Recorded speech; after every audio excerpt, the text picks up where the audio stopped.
Hello everyone, আসসালামু আলাইকুম। আজকে আমরা কথা বলবো এসএসসি ফিজিক্স সাবজেক্টটা নিয়ে, যেটা আমরা অনেকে বই পেয়ে থাকি, যার ফলশ্রুতিতে আমরা এক্সামে অনেকে রেজাল্টও খারাপ করে থাকি। সো আজকে আমি এই ভিডিওর মধ্যে তোমাকে এটা শেয়ার করব যে কিভাবে তুমি ফিজিক্সে ভালো একটা মার্ক কী করতে পারো, এনশিওর করতে পারো। কারণ হলো তোমরা জানো যে এসএসসি এর ক্ষেত্রে হলো মার্কটা অনেক বেশি এফেক্ট করে, জাস্ট হলে প্লাস পেলে হয় না।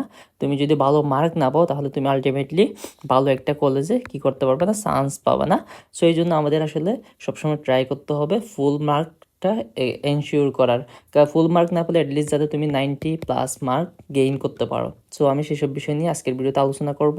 সো ভিডিওটা যদি তোমার জন্য ইম্পর্টেন্ট বলে মনে হয়ে থাকে তাহলে ভাই তুমি শেষ পর্যন্ত কন্টিনিউ করতে পারো, আশা করি তুমি উপকৃত হবা। সো আমরা একটু শুরু করি। সো আমরা প্রথমে একটু দেখি ফিজিক্সের মধ্যে কী কী বিষয়গুলো আছে। ফিজিক্সের ক্ষেত্রে আমরা জেনারেলি তিনটে বিষয় দেখতে পাই, কনসেপ্ট দেখতে পাই, এরপর হলো আমরা কিছু ফর্মুলা দেখতে পাই, এরপর আসা হলো math, most important. So concept বলতে বোঝাচ্ছে হলো লাইক ধরো তুমি হলো ফোর্স একটা টপিক নিয়ে পড়তেছো, ফোর্স বা বল নিয়ে। সো এটা পড়ার সময় তোমার দেখতে হবে যে বল কাকে বলে, মানে কি, হোয়াট। তারপর এরপর তুমি আরেকটা কোয়েশ্চেন করবা, সেটা হলো হাউ। এই যে বল যেটা বলতেছে, মানে বল মানে হলো কোনো কিছুকে ঠেলা, মানে তোমার হলো F=ma, এরকম একটা আমরা ফর্মুলা পড়ে থাকি বলের ক্ষেত্রে। তারপর এরপর হলো তুমি যেটা তুমি আস্ক করবা সেটা হলো হোয়াই, মানে যে কোনো একটা টপিক পড়ার সময় তুমি কি, কেন, কিভাবে সেই বিষয়গুলো তুমি ভালো মতো জানবা। এভাবে যখন তুমি কোনো একটা বিষয় ডিটেলস জানবা তখনই তোমার ওই বিষয়ে কনসেপ্টটা ক্লিয়ার হবে। তাইলে ভাই তুমি কোনো একটা কনসেপ্ট ক্লিয়ার করছো, ভালো কথা, হোয়াট, হাউ, হোয়াই, এভাবে। এরপর ওই কনসেপ্টের মধ্যে আমরা কি পাই, একটা ফর্মুলা পাই। এটা হলো ফিজিক্সের ক্ষেত্রে আমরা বেশি দেখতে পাই। ফিজিক্সের ক্ষেত্রে আমরা কোনো একটা কনসেপ্টের পাশাপাশি ওই কনসেপ্ট নিয়ে আমরা একটা ওই রিলেটেড একটা ফর্মুলা পাই। যেমন কি আমরা ফোর্সের কথা বলতেছি না, ফোর্সের কিন্তু কাকে বলে, কিভাবে, কেন, এগুলো কিন্তু আছে। পাশাপাশি হলো তোমার কি ফোর্সে আমরা একটা কি পাচ্ছি, ফর্মুলা পাচ্ছি।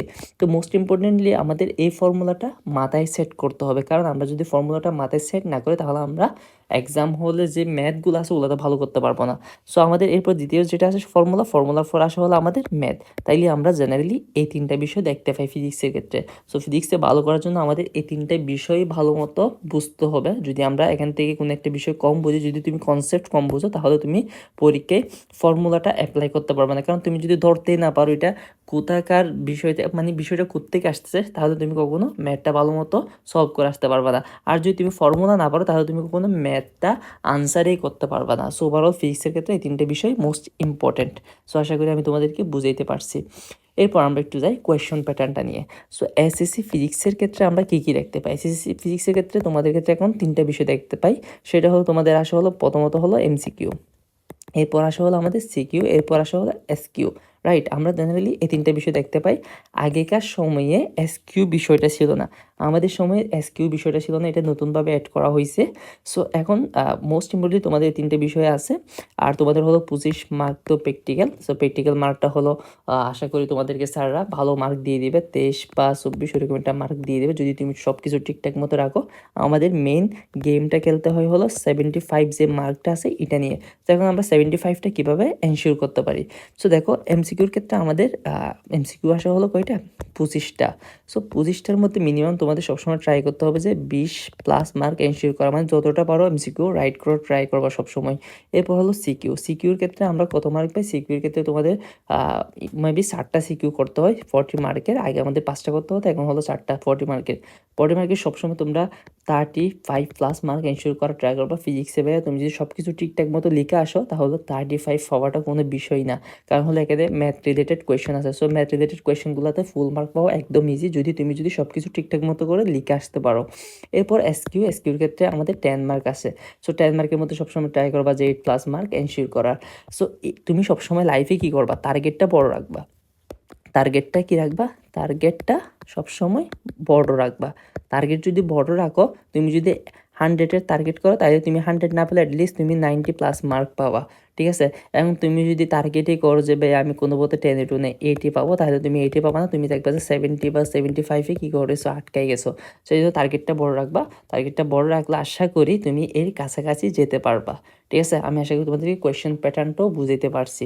এরপর আমরা একটু দেখি তোমাদের মোস্ট ইম্পর্টেন্ট যে বিষয়টা আজকের ভিডিও, সেটা হলো তোমাদের এই যে সূচিপত্রটা। দাঁড়াও আমি একটা ক্লাস নিই। হ্যাঁ, তোমাদের এই সূচিপত্রটা, কারণ হলো আমি এখান থেকে তোমাদের একটু সাজেশন দিই কীভাবে কী করবা। সো দেখো ভাইয়া, তোমাদের এখানে যে প্রথম চ্যাপ্টারটা আছে, তোমাদের এখানে টোটালি চ্যাপ্টার আছে হলো, আমাদের কয়টা চ্যাপ্টার? টোটালি চ্যাপ্টার আছে 13টা, ঠিক আছে। তার মধ্যে প্রথম চ্যাপ্টারটা আছে হলো ভৌত রাশি এবং হলো তাদের পরিমাপ নিয়ে। এখানের মধ্যে অত কিছু নেই, জাস্ট হলো ফিজিক্সের কিছু বিষয়বস্তু আছে, কেলভিন স্কেল, বিজ্ঞানীদের কথাবার্তা, এই টাইপের বিষয়বস্তু আছে, এগুলো হলো এমসিকিউর জন্য ইম্পর্টেন্ট, ঠিক আছে। এরপর আসে হলো গতি। এখান থেকে হলো তোমার ফিজিক্সের মেইন খেলাটা শুরু, এই চ্যাপ্টারটা থেকে, গতি অধ্যায় থেকে। সো গতির ক্ষেত্রে আমরা অনেক অনেক বেশি ফর্মুলা দেখতে পাই। এখানে ক্ষেত্রে আমরা কি দেখতে পাই? দাঁড়াও, মিস্টেক হয়েছে, হ্যাঁ, অনেক বেশি কি দেখতে পাই? ফর্মুলা দেখতে পাই গতির ক্ষেত্রে। তুমি যদি গতির ক্ষেত্রে ফর্মুলা এবং প্লাস হলো আমরা এখানে কনসেপ্টও দেখতে পাই।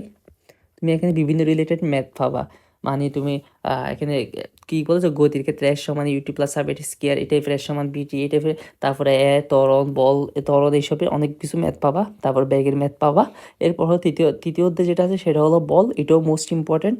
তোমার হলো এখানে নিউটনের অনেক সূত্র আছে, নিউটনস ল। সো এই টাইপের সূত্রগুলো তোমরা দেখতে পাবে, এগুলো হলো সিকিউর জন্য অনেক বেশি ইম্পর্টেন্ট। দাঁড়া, আমি যদি একটু স্টার্ট দিয়ে দিই, হ্যাঁ, সিকিউর জন্য ইম্পর্টেন্ট। এরপর আসলে হলো কাজ কমাতে শক্তি, এই চ্যাপ্টারটা হলো ইজি, তোমরা সবসময় ট্রাই করবে এই চ্যাপ্টারটা থেকে ভালো মতো পড়ে এটা থেকে আনসার করার জন্য। এটা থেকেও পরীক্ষা হলো কোয়েশ্চেন দিয়ে থাকে। এরপর হলো পদার্থের অবস্থা ও চাপ, এখানে চাপ নিয়ে অনেক কথাবার্তা আছে। এইসব চ্যাপ্টারগুলো কিন্তু মোস্ট ইম্পর্টেন্ট। এগুলো যদি তুমি শুরুতে যদি ভালো মতো না পারো, তাহলে তুমি পরবর্তীতে, আর তোমার হলো আমি বলি সায়েন্সের সাবজেক্টগুলো হলো একটা মালার মতো। তুমি যদি এখানে প্রথম চ্যাপ্টারটা যদি না পারো, তাহলে তুমি মানে প্রথম চ্যাপ্টার বা সিকোয়েন্স যদি তুমি যদি সব চ্যাপ্টার যদি ভালো মতো ক্লিয়ার না করো বা বেসিকটা না বুঝো, তাহলে তুমি পরবর্তী চ্যাপ্টারগুলো বুঝতে তোমার জন্য অনেক বেশি কঠিন হয়ে যাবে। সো এই বিষয়টা একটু সবসময় মাথায় রাখার ট্রাই করবা। এরপর হলো বস্তুর উপর তাপের প্রভাব, এখানে তাপ নিয়ে অনেক কথা, মানে বিষয়বস্তু আছে, যেগুলো হলো তুমি ইন্টার লাইফ এসএসসিতে তাপগতিবিদ্যা নামের আলাদা একটা চ্যাপ্টারের মধ্যে এসব বিষয়গুলো পাবা। এরপর আসলে হলো তোমাদের সপ্তম অধ্যায় তরঙ্গ শব্দ, এইটাও একটা ইজি একটা চ্যাপ্টার। এখানে জাস্ট 5টা নাকি 6টার মতো ফর্মুলা আছে, ওগুলো একটু পারলেই তুমি এখান থেকে ভালো একটা মার্ক এনশিওর করতে পারবা। এরপর হলো এগুলা একসাথে যুক্ত করে দেয় আলোর প্রতিফলন এবং আলোর প্রতিসরণ, এখান থেকেও তোমাদের ভালোই কোয়েশ্চেন এসে থাকে। এখানের মধ্যে আলোর প্রতিফলনের মধ্যে 2টা নাকি 3টার মতো ফর্মুলা আছে, প্লাস হলো তোমার এখানে কিছু চিত্র আছে। ওই চিত্রগুলো যদি ভালো মতো এঁকে ব্যাখ্যা দিতে পারো, তাহলে তুমি এখানে ফুল একটা মার্ক এনশিওর করতে পারবা। তারপরে এরপর হলো স্থির বিদ্যুৎ, স্থল বিদ্যুৎ, এখানের মধ্যে তোমাদের অনেকগুলো কি আছে, বর্তনী আছে। বর্তনীগুলো আঁকতে জানতে হবে, রোধ বাইর করতে জানতে হবে। এগুলো যদি পারো, তাহলে তুমি সার্কিটগুলো যদি ভালো মতো পারো, তাহলে এই ম্যাথগুলো তুমি ভালো মতো একটা আনসার করে আসতে পারবা। সো হলো তোমাদের সিলেবাস হলো এগুলো। সো এখন আমি তোমাদের একটা বিষয় বলি, সেটা হলো যে ভাইয়া, সবসময় ধরো তোমাদের এখানে কয়টা চ্যাপ্টার আছে? আমাদের এখানে আমরা 13টা চ্যাপ্টার দেখতে পাচ্ছি, রাইট? সো 13টা চ্যাপ্টারের মধ্যে তুমি সবসময় ট্রাই করবা যে সব চ্যাপ্টারে তুমি কি হতে পারবা না, বস হতে পারবা না, রাইট? কারণ হলো আমরা যতই বলি না কেন, সবাই সব কিছুর মধ্যে এক্সপার্ট না। তাছাড়া তোমাদের হলো এসএসসির ক্ষেত্রে হলো অনেক সাবজেক্ট আছে, তোমাদের ক্ষেত্রে প্রায় 12টার মতো সাবজেক্ট আছে, 12টা নাকি 13টার মতো সাবজেক্ট আছে। সো এখন দেখো, তো 13টা চ্যাপ্টারের মধ্যে তোমরা সবসময় ট্রাই করবা যে 6টা বা 7টা চ্যাপ্টারের মধ্যে কি হয়ে যাওয়ার জন্য, বস হয়ে যাওয়ার জন্য। এটাকে আমি পাওয়ার বক্স বলে থাকি। কারণ কেন বস হবা? বস হলে হবে কি, তুমি পরবর্তীতে কি হবা, কনফিডেন্ট থাকবা, কনফিডেন্ট থাকবা। কেন, কীভাবে কনফিডেন্ট থাকবে? ধরো তোমার এক্সাম, কয়েকদিন পর তোমার এক্সাম। সো এখন তুমি যদি 6টা বা 7টা চ্যাপ্টারের মধ্যে অনেক ভালো মতো স্ট্রেন্ট হয়ে এই চ্যাপ্টারগুলো, মানে তুমি এখান থেকে যেরকম কোয়েশ্চেন দিবি দিক, তুমি যদি পারো, তাহলে তুমি সবসময় কনফিডেন্ট থাকবে। এক্সামের আগে আমাদের যে নার্ভাসনেসটা কাজ করে, নার্ভাসনেসটা আর কাজ করবে না। এই জন্য প্রথমত হলো তোমাদের প্রথম যে কাজটা, সেটা হলো সব পড়বা, সব একবার বা 2বার কি করবা, পড়ে ফেলবা, পড়ে তোমার হলো কি ফেলবা, ঠিক আছে? লেখাগুলো না বুঝতে পারো একটু, তারপরও মিলে কষ্ট করে মিলে নিও। এরপর হলো সব একবার বা 2বার পড়ে ফেলবা, প্রথম কাজ হলো এটা। এরপর হলো তুমি পাওয়ার বক্স ক্রিয়েট করবা, পাওয়ার বক্স বলতে আমি বোঝাচ্ছি হলো এই যে তুমি হলো এখানে 13টা চ্যাপ্টারের মধ্যে 5টা বা 6টা বা 7টা বা এরকম কয়েকটা চ্যাপ্টারের মধ্যে তুমি কি হয়ে যাবা, বস লেভেলের হয়ে যাবা।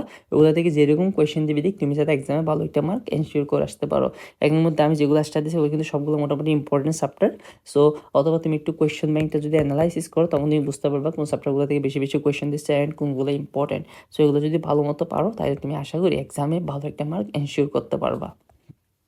এরপর এখন আমি তোমাদেরকে আরও কিছু টেকনিক বলি কীভাবে ভাইয়া তোমরা এই এক্সামটাতে ভালো করতে পারো। সো প্রথম যেটা কাজ করবা, সেটা হলো তোমরা ক্লাস করবা। কারণ হলো তোমরা যেহেতু, তুমি যদি 9 বা 10-এর স্টুডেন্ট হয়ে থাকো, তাহলে দ্যাট মিনস হলো তুমি কি নতুন। সো তুমি যেহেতু নতুন, কোনো একটা নতুন টপিক পড়ার আগে ওই পড়াটা আমাদের কারো থেকে একটু বুঝিয়ে নিলে ওই পড়াটা পড়তে ইজি হয়। নিজে নিজে পড়তে গেলে কোনো একটা বিষয় না বুঝলে আমরা পড়া থেকে কী হয়, উঠে যাই, দূর, আমাদের দ্বারা সম্ভব না।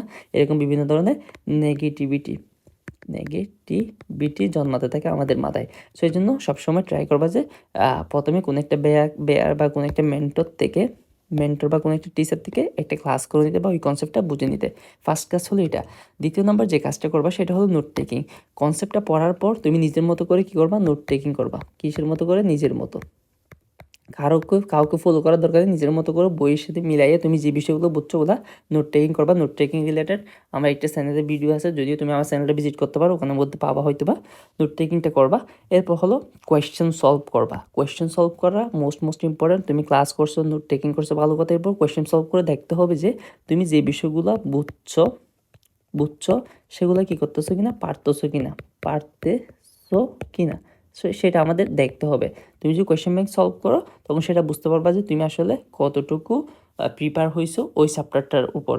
এরপর হলো এক্সাম দিতে হবে। ফাইনালি তুমি কোয়েশ্চেন ব্যাংক সলভ করলা, কী টাইপের কোয়েশ্চেন আছে ওগুলো দেখলা, কোয়েশ্চেন প্যাটার্নটা বুঝলা। ফাইনালি তুমি একটা এক্সাম দিয়ে নিজের পুরোপুরি কী করবা? জাজ করে ফেলবা যে, মানে বিচার করবা যে তুমি আসলে কত মার্ক পাচ্ছ। বা এটা যখন তুমি এক্সাম দেবে তখন তুমি বুঝতে পারবা তোমার চ্যাপ্টারটা 70% শেষ হয়েছে নাকি হলো 90% শেষ হয়েছে। এই জিনিসটা যখন তুমি বুঝতে পারবা তখন তোমার জন্য ইজি হবে নেক্সটে কী করবা সেটা বোঝার জন্য আর কি। ফাইনালি হলে রিভিশন দিতে হবে। তোমরা অনেকে একটা কথা বলে থাকো যে ভাইয়া পড়া মনে থাকে না, এরকম একটা কোয়েশ্চেন আমরা সবাই বলে থাকি যে পড়া মনে থাকে না। সো পড়া মনে থাকার মেইন কারণ হলো রিভিশন না দেওয়া। আমরা কোনো একটা পড়ার পর যদি সেটা অনেক দিন ফেলে রাখি তখন ওই পড়াটা আমাদের ব্রেন ধীরে ধীরে ডিলিট করে দেয়। কারণ ব্রেন মনে করে যে ওই পড়াটা ইম্পর্টেন্ট না। ওই পড়াটা কি না?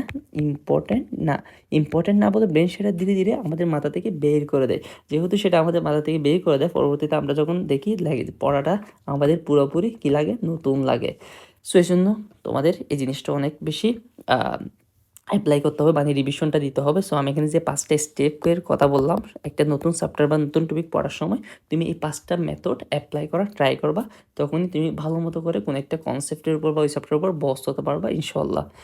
সো ফাইনালি আরেকটা কথা বলি, সেটা হলো প্র্যাকটিসের কোনো বিকল্প নেই। Practice make a man perfect. Practice হলো একটা মানুষকে পারফেক্ট করে তুলতে পারে। পারফেক্ট করে তুলে ফেলতে পারে। সেই জন্য মোর প্র্যাকটিস করতে হবে। প্র্যাকটিসের কোনো বিকল্প নেই। কোনো একটা পড়ার পর সেটা বারবার পড়তে হবে। পড়া শেষ হয়ে গেলে তারপরেও পড়তে হবে। পড়ার কোনো বিকল্প নেই। এজ এ স্টুডেন্ট হিসাবে তোমাদের কাজ হলো পড়াশোনা করা। সো পড়াশোনা করবা। আমি যে তোমাকে বাদবাকি কাজগুলো একদম না করতে বলতেছি বিষয় ওইটা না, বাট হলো যতটুকু পড়ো, তুমি যদি 7 বা 8 ঘন্টা পড়াশোনা করে থাকো তাহলে এই 8 ঘন্টা ফোকাসড ওয়েতে পড়াশোনা করার ট্রাই করবা। ফোকাসড ওয়েতে, এবং যে টেকনিকগুলো বলতেছি এই টেকনিকগুলো অ্যাপ্লাই করার ট্রাই করবা। So thanks for watching. ভিডিওটা যদি ভালো লেগে থাকে তাহলে চ্যানেলটা সাবস্ক্রাইব করে দিও। আর তোমাদের যদি স্টাডি রিলেটেড কোনো কোয়েশ্চেন থেকে থাকে তাহলে আমাকে কমেন্ট বক্সে জানাতে পারো, আমি রিপ্লাই দেওয়ার ট্রাই করবো। সে পর্যন্ত ভালো থাকো। আল্লাহ হাফেজ। আসসালামু আলাইকুম।